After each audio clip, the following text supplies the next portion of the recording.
来继续聊一聊杨楠楠这个名字，在网上已经传的是神乎其神，说他是什么背景通天的红世代，而且还跟前国家主席杨尚昆的家族有说不清道不明的关系。但是更猛的料还在后头，说他通过一种叫做铁矿石配额的东西，在澳大利亚那边几乎是空手套白狼，搞到了天文数字的财富。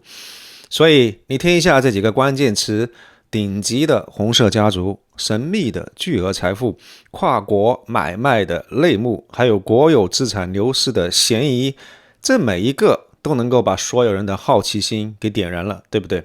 所以一时间网络就已经炸了锅，所有人都在追问这个杨楠楠她到底是谁，这个故事到底是真的还是假的。所以今天艾生就带着大家把这个故事好好的来拆解分析看一看。我们不光做一个吃瓜群众，也把它当成是一个标本来剖析一下这个瓜到底是怎么样诞生的，为什么能够传得这么广，以及在今天这个信息时代，这样一种被精心打造出来的叫做仿真叙事攻击的武器，它到底有多厉害。那你想呀，任何一个能够传开的传奇故事，它都得有一个特别硬的支点，对不对？一个能够让所有人都觉得这个事儿的确有可能的基石。而在杨楠楠这个故事里面，这个支点是什么呢？一个名字杨尚昆。那把杨楠楠跟杨尚昆家族挂上钩，我跟你说绝对是整个故事里面最狠的一招。为什么这么说呢？因为杨尚昆这个名字在中国它代表的政治的分量是实打实的。我们先看一看中国的官方是怎么样评价杨尚昆的：伟大的无产阶级革命家、政治家、军事家、党国家和人民军队的卓越领导人，他是中共元老，走过长征，打过抗战，建国以后长期是中央办公厅的主任，绝对的权力中枢。改革开放，他又是邓小平路线的坚定支持者，最后做到国家主席，还长期管着军队。不过呢，在海外对于他的评价就会复杂一些，尤其是在一些有争议的历史事件里面，他的角色让他的形象变得非常多面。但不管你怎么看他，有一点毋庸置疑，这一个人的政治分量在中国的权力体系里面是毋庸置疑的。好了，最有意思的地方来了，一边呢是杨尚昆本人这么高的知名度，这么高的政治的分量，但是另外一边呢，他们家后代的信息在网络上几乎是一片空白。我们能够查到的就是他的儿子杨绍明是一个非常著名的摄影家，平时活动都是文化圈里面的事情，而他的女儿杨丽是总参的少将，但也一样特别低调。而再往下，也就是红世代，我们可以看到的公开信息基本上就是零。而且你看呀，杨楠楠这个名字是不是有一点点意思？你可以想象一下，像博呱呱、万宝宝这样一种 ABB 格式的名字，在一些红色后代里面还挺流行，特别是那些江湖传闻，对于这个小孩家族决定让他不走仕途的话，可能就会起 ABB 这种格式的名字。所以很多人一听就觉得杨楠楠对上了，肯定就是杨尚昆家族的后人，然后就已经开始言之凿凿的把他当成了是杨尚昆的后代，以这个作为起点来编造整个故事。那这样一种信息上的巨大的反差，一边是公认的顶级的中国的国内政治资本，一边是杨家的后代几乎为零的这样一种公开的信息。那这个呢，就给编造故事的人提供了最完美的一个土壤。咱们可以想象一下，首先呀，这个就给那样一笔天文数字的财富找到了一个听起来最合理的解释。因为只有去到杨尚昆这个级别，在中国这个特别讲关系的社会里面，很多人就会下意识的觉得，能够搞定这么大事儿的人背后必须要有顶级权力的撑腰。那么杨尚昆这个名字不就刚刚好对上了吗？第二点，也是最要命的一点，就是这个让整个故事变得几乎没有办法被证明是假的。为什么呢？因为我们普通人根本不可能拿得到高层领导完整的家谱，对不对？所以谁也没有办法站出来特别有底气的说，我查过了杨家没有这个人。正是因为你没有办法去核实这个人家的家谱，所以这个谣言就能够好像打了鸡血，好像打了疫苗一样，对于一般意义上的这个事实的核查完全免疫，所以它就能够一直流传下去。所以你看，编造这个故事的人真的特别的高明，他们不是随便找一个人，而是非常精准的选中了杨尚昆家族这个既有巨大的影响力，信息又特别模糊的靶子，把一个假人安在了一个真实的权力背景上，那一下子就会让人觉得这个事儿好像还真有那么一回事儿，听上去好像真的像那么一回事儿。好了，一个完美的权力的幽灵就这么制造出来了，但是光有幽灵还不行，它还得要有一个地方能够显灵，能够呼风唤雨，对不对？那这个地方就是被精心挑选的另外一个主角，完美的一个舞台。那如果说杨家是这个故事的权力源头，那总得要有一个平台让这个权力换成钱吧。那这个平台就是我们看到的这个故事里面被点名的另外一个主角，中国的中钢集团。那为什么偏偏是中钢呢？我跟你说，这个也不是瞎选的，因为中钢当时的历史、业务范围，甚至他那个时候的处境，都给这个故事提供了不能够再真实的一个背景。我们先看看他的身份，中钢集团国资委管的央企，是我们国家搞冶金最早走出去的那样一批国企。它的主业就是倒腾铁矿石，在海外投资矿山，是中国钢铁厂跟全世界，特别是澳大利亚矿山之间的一个关键的枢纽。那这个身份让他来演铁矿石配额这个故事，在逻辑上的确是一点毛病也没有。那我们再看一看他在澳洲的布局，中钢集团在澳大利亚那可是老玩家了，跟传闻当中说的一些地方完全都能够对得上。87年开始投澳洲的铁矿，08年还花了10几个亿的澳币搞了一个敌意收购，拿下了澳洲中西部的公司，一下子在西澳有了好几个铁矿。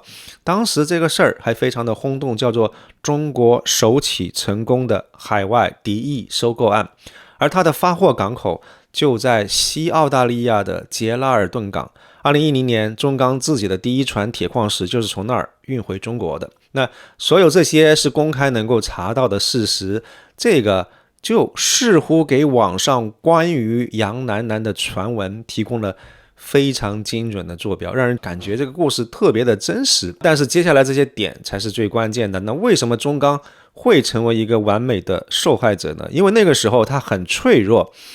在传闻说到的那个时间段里面，中钢它根本不是一个健康的强大的公司，反而像是一个在泥潭里面特别挣扎的病人。从2014年开始，因为它之前扩张的太猛了呀，再加上国际铁矿石价格大跌，中钢集团爆发了非常严重的债务的问题。严重到什么地步呢？到14年底的时候，整个集团欠了超过1000亿的债，光欠银行的就差不多是750个亿，国内国外80多家银行都是他的债主。那这样一场危机呢，差一点就要了中钢集团的命。后面还是国家出面协调，搞了好几年的债务重组，最后在2016年搞了个市场化的债转股，才勉强活下来。但就算这样，自己还是不行，最后没办法，2020年让中国最大的钢铁巨头宝武集团给托管了。到了2022年的时候，就整个并入了宝武，成了人家的子公司。好了，我们现在可以想象一下，一个天天忙着还债，高管换来换去，连活下去都成问题的公司，它的内部管理、规章制度、决策流程，那会是一个什么样的状态？肯定是一团糟啊！而这样一种混乱，那不就给那些想要内外勾结、搞利益输送的人打开了一个绝佳的机会的窗口吗？那中钢这样一段真实而且惨痛的经历，让备有背景的人寄生吸血，这个故事听起来就格外可信，大家也就会很自然的把公司的巨亏跟这样一种看不见的蛀虫联系起来，所以一个完美的因果关系就此形成了。所以你看，这个故事的操盘手他选中了中钢集团，不光是因为他是做铁矿石，更是因为他看准了中钢在那个特殊时期暴露出来的系统性的问题，让整个故事的背景不但看起来真实，而且特别合理。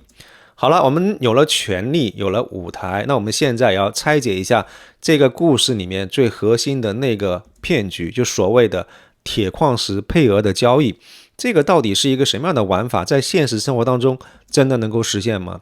首先，这个配额呀，我估计大概率不是我们想的那样一种计划经济时代政府发一张批文，在今天它说白了更像是一种内部的非正式的优先拿货权，或者是低价长斜框的分配权。这个模式怎么样玩的呢？我给大家捋一捋啊。第一步就是要创造价值，像中钢集团这样一种国家队，他们靠着自己庞大的体量跟国家的信用，能够跟澳大利亚的比如说力拓、必和必拓这些矿业巨头签订长期的供货合同。那这种长斜矿的价格一般都会比国际市场上价格天天变的这种价格要低很多。那这样一来，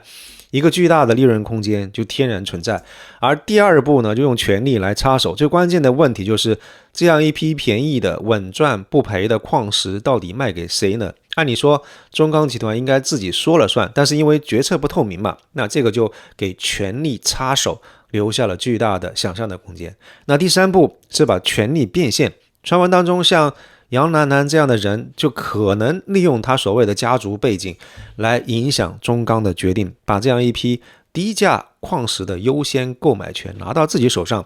他们自己根本不需要有钢厂，也不需要去卖货，他们要做的就是把这个权利本身转手卖给下一家。就比如说那些拿不到长斜矿的民营钢厂，这些钢厂因为他急着要矿石啊，那自然是愿意花大价钱来买这个配额的。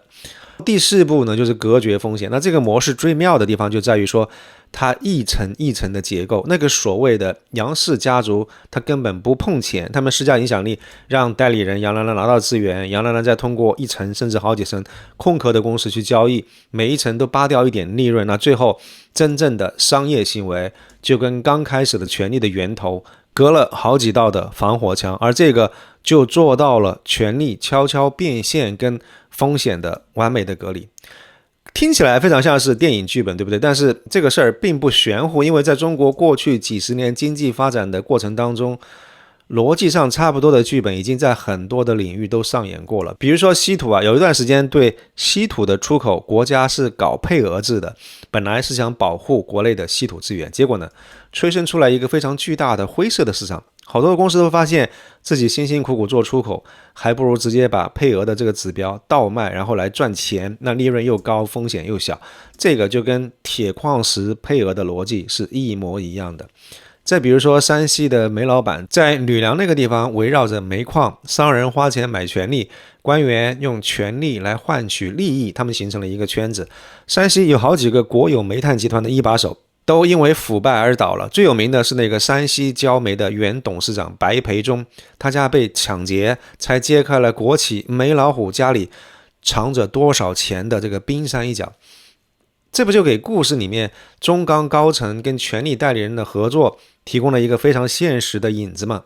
而最像的就是要数2013年爆出来的中石油腐败窝案，那个是中国国家能源领域里面最大的腐败案，它清清楚楚地告诉我们，这种权力寻租在顶级的央企是怎么样玩的。它的核心就是腐败分子跟高层人物的家族捆绑在一块儿，用各种白手套公司来搞利益的输送。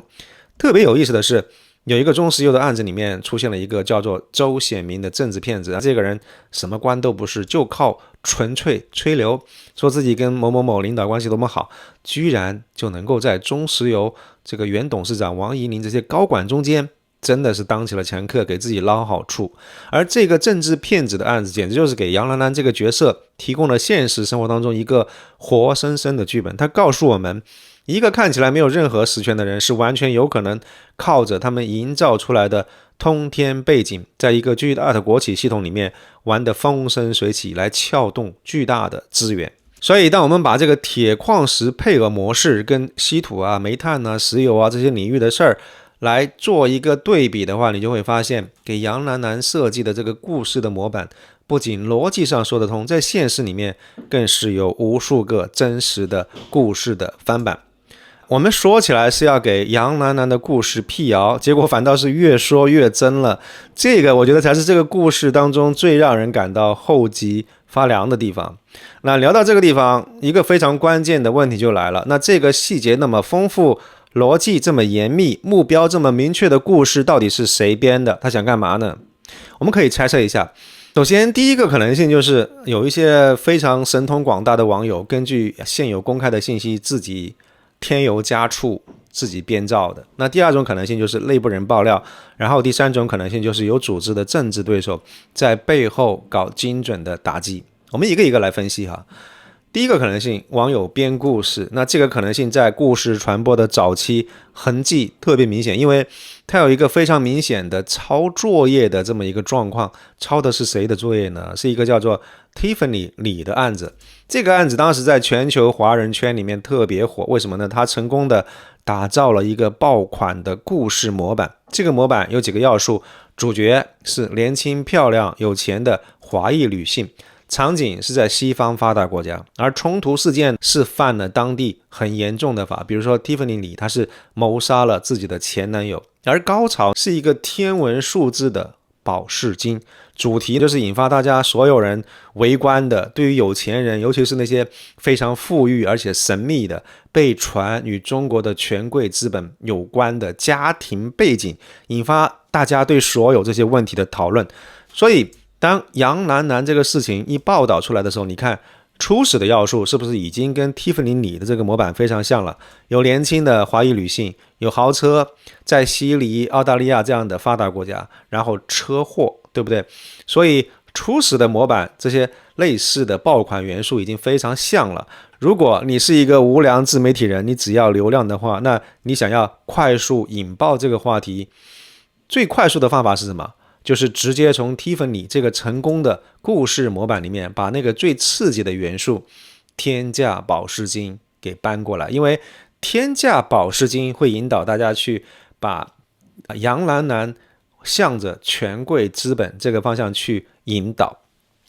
所以我们看看会怎么样操作呢？把 Tiffany 案子里面真实的3500万美金的保释金直接嫁接到杨楠楠身上，然后根据澳洲的情况编了一个同样吓人的数字7000万澳元。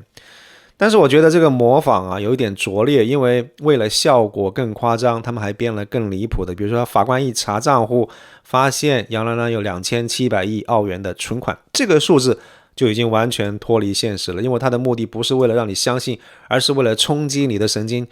也是为了筛选那些不动脑子的观众。所以在故事刚开始流传的时候，什么7000万保释金、2700亿存款，这样一种夸张到反智的数字，它的目的就是要点燃一部分人的情绪，而且造成一个爆款跟流行。与此同时，这样的数字其实也容易被戳穿，所以如果没有后续事态的进展，我个人会比较倾向于认为整件事情是无良自媒体的炒作。但是当杨尚昆，尤其是中钢集团以及这个配额这些故事元素开始出现的时候，我就会觉得这个事儿不那么简单了。整个的舆论战进入了一个更高级的阶段，从一开始那样一种非常情绪化的造谣，升级成了我们今天要讲的仿真叙事攻击。那这个时候什么7000万跟2700亿这些数值，就和我们前一段时间释永信案件当中警方辟谣过的那个虚假的警情通报里面提到的什么少林寺方丈1500多个亿的美金存款，什么100多个情妇，这些非常夸张的数字给我们的感觉是非常的相似了。那既然如此，会不会是内部爆料跟政治打击呢？那这样一种仿真叙事的攻击，它不编一个100%假的故事，而是把真的一些元素，比如说真实的公司中钢集团、真实的地点西澳大利亚、真实存在的行业的困境和一些假的元素，比如说这个非常夸张的配额分配，比如说这些保释金的金额跟存款的数额啊，这些天衣无缝的拼接在一块儿。他给你讲这个故事的逻辑，在你我的认知里面听起来是有那么一定的合理性的，他不会完全像故事开始的那样挑战你的常识，反而会利用你的常识，比如说我们普遍认为存在的一个权力寻租导致腐败的这么一个逻辑，来让你相信这个故事是存在是可能的。所以这样一种攻击最厉害的在什么地方呢？我管它叫做辟谣免疫。你想想看，人家杨尚昆家族不可能站出来辟谣，中钢集团他怎么辟谣？他总不能为了证明自己的清白和无辜，把当时所有的商业合同、内部的决策记录全部公开吧？是不可能的。而他任何一句我们没这么干过，在所有人听起来就更像是此地无银300两，对不对？所以这样一种故事一旦传开，就好像一滴墨水掉进了清水里面，它会永久性的污染掉这个信息环境。哪怕你将来证明了所谓这个杨澜澜是杨尚昆的后人，他是通过中钢集团怎么样捞到了巨额的财富，哪怕这个故事根本不存在，是编造的，但是在很多人的心里面已经留下了一个不可磨灭的无风不起浪的印象。好了，我们聊了这么多，回到最开始那个问题，杨澜澜的故事到底是真是假？我想很清楚，7000万的保释金跟2700亿的存款，这个肯定是假的。但是这个故事的真假本身已经不那么重要了，因为如果这个杨澜澜他只是有2辆劳斯莱斯，他不是去到什么所谓的7000万保释金跟2700亿的存款，那还有必要把这个人跟杨尚昆这种顶级的政治家族联系在一块儿吗？我们还是总结一下整个杨澜澜故事的传播跟演变，我可以把它分成2个阶段来看，然后我们就会看得特别清晰了。第一个阶段我把它叫做是病毒式谣言的阶段，这个阶段的特点是什么呢？就是简单粗暴，特别能够煽动大家的情绪。你想想看，什么2700亿存款，这种一听就很离谱，但是又特别能够抓住眼球的细节，就是这个阶段的产物。而且他还走了捷径，直接抄作业，把之前那个曾经爆火的蒂芙尼里案子的这个剧本给直接搬过来了。而且我想在这个阶段的叙事目标非常的明确，说白了就是一个字，要快。要达到的效果就是用最快的速度把这个事儿搞得人尽皆知，把大家的情绪全部都给点燃。然后呢，玩法就升级了，进入第2个阶段，我把它叫做精密的仿真叙事的阶段。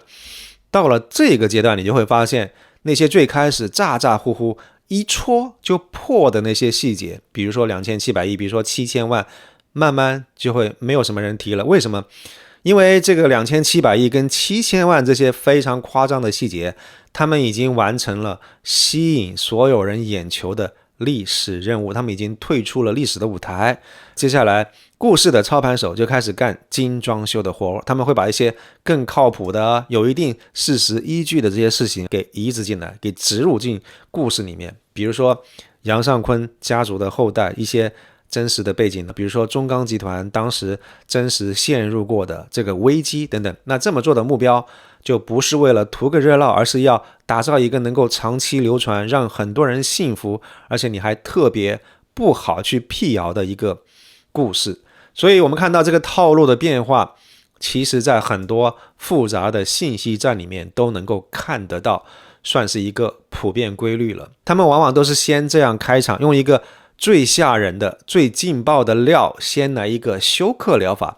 把所有人的眼球都吸引过来，等到场子炒热了，再进入一个巩固的阶段，把故事的细节打磨得越来越精细，越来越可信，然后让所有的人相信这个故事。那为的是什么呢？这样做的目的就是为了追求长期的影响力，让这个故事能够像一颗钉子一样牢牢地钉在很多人的心里面。那也的确，不管这个故事本身是真是假，它的确已经映照出了我们社会本身就存在的一些瑕疵跟裂痕，也照出了今天这个信息时代